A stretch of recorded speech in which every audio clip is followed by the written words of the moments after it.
Hello and welcome to my airplane. This is Lockheed P-3 Orion, Bureau number 156515. Plane was accepted by the Navy in 1969, started off its career in Jacksonville, and then it flew all around the world. It was retired in 2017 when it was relocated to Hickory. Plane arrived in September 2017.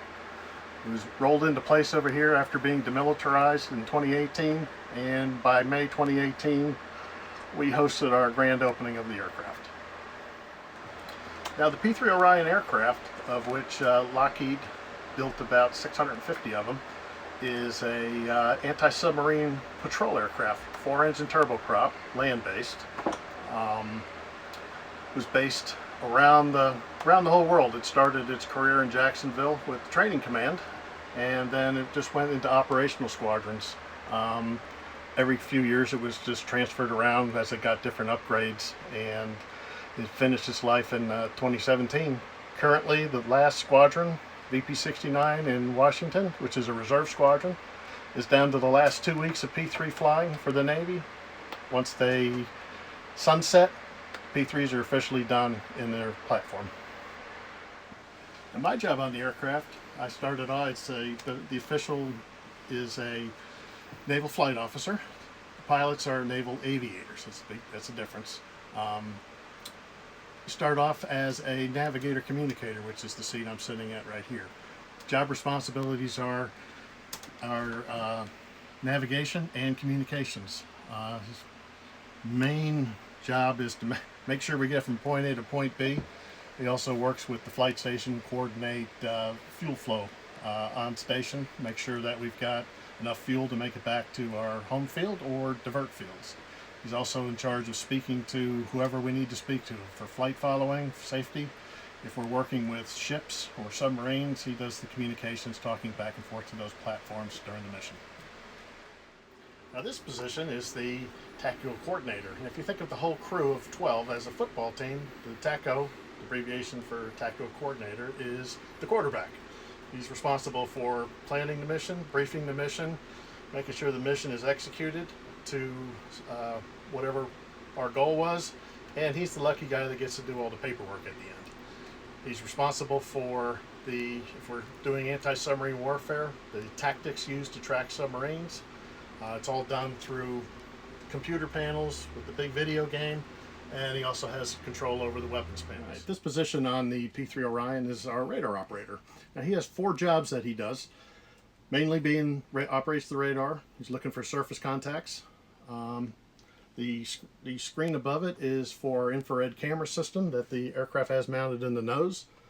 The panel to the right of the radar scope is his ESM panel for monitoring electronic emissions.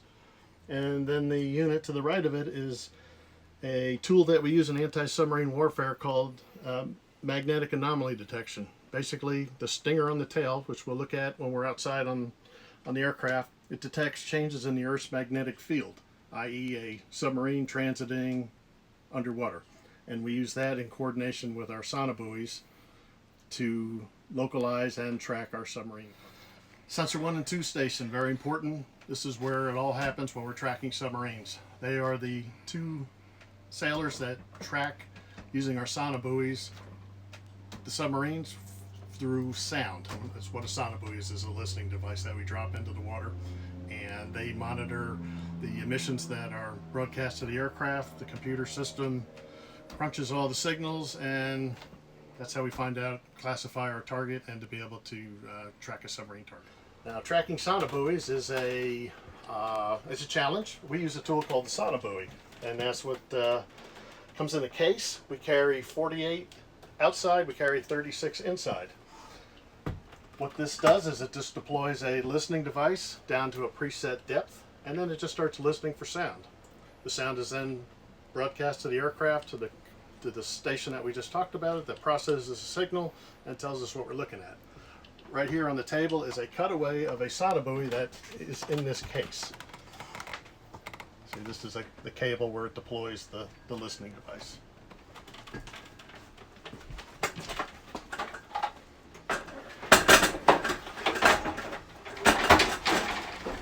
And as I mentioned before, sonobuoys are our tools for tracking submarines. We carry 48 outside in these chutes.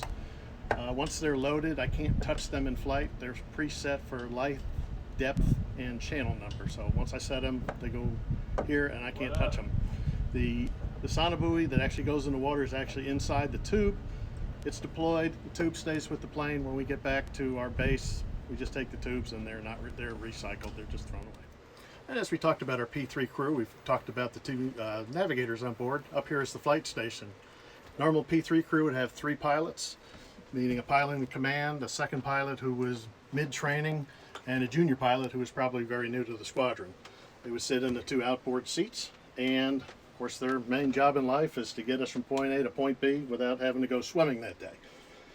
The middle seat was our flight engineer.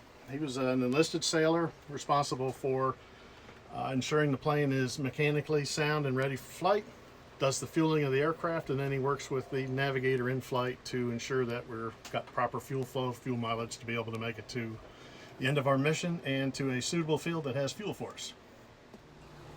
All right, our last 2 crewmen that we have on our crew, on my right is our ordnanceman. He's responsible for loading all those sonobuoys that we just talked about, inside and outside.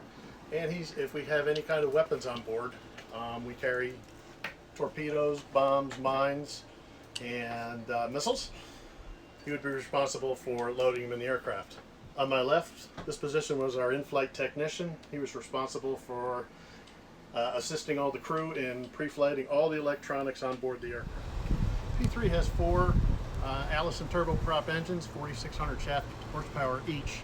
And the one thing that allowed the P-3 to have such long distance flying time of about anywhere up from 12 to 14 hours is the fact that once we got to our operating area, we would shut down number 1 engine and fly on 3. And if we stayed up high enough, we could shut down number 4 engine on the outer starboard side wing and fly on 2 engines.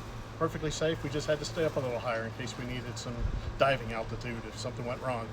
But that was a key for the P-3 Orion to have such great range on station. Now for P-3 operations, as I mentioned before, we were land-based, not carrier-based. And really the only thing we needed was a runway long enough and a fuel supply. And what allowed us to be able to do that was behind this exhaust port, which is our auxiliary power unit. It was a little jet engine.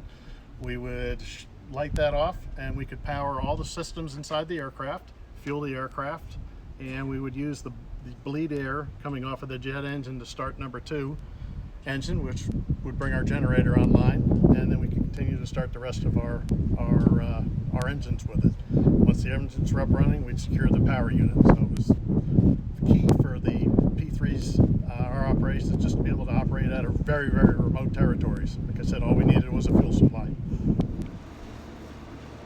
Now the wires you see above me are HF radio wires, antenna wires. This was of course before the time of satellite communications.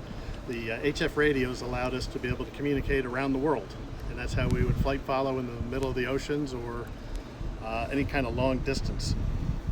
And the last section of our aircraft is the crew galley area. This would be where you'd find the crew that were off duty, or if we were on long transit flights, like we were going on deployment from California to Japan and nobody had anything to do. We had 2 racks, one for an off-duty pilot, one for an off-duty flight engineer. Nice table for cards and eating.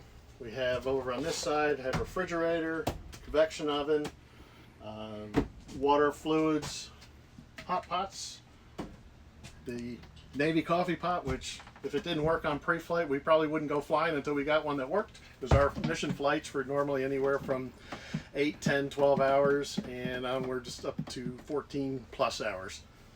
Also have plenty of outlets on board for plugging in skillets, and also there was a lot of gourmet cooks in our squadrons, and there could be some fine dining back here.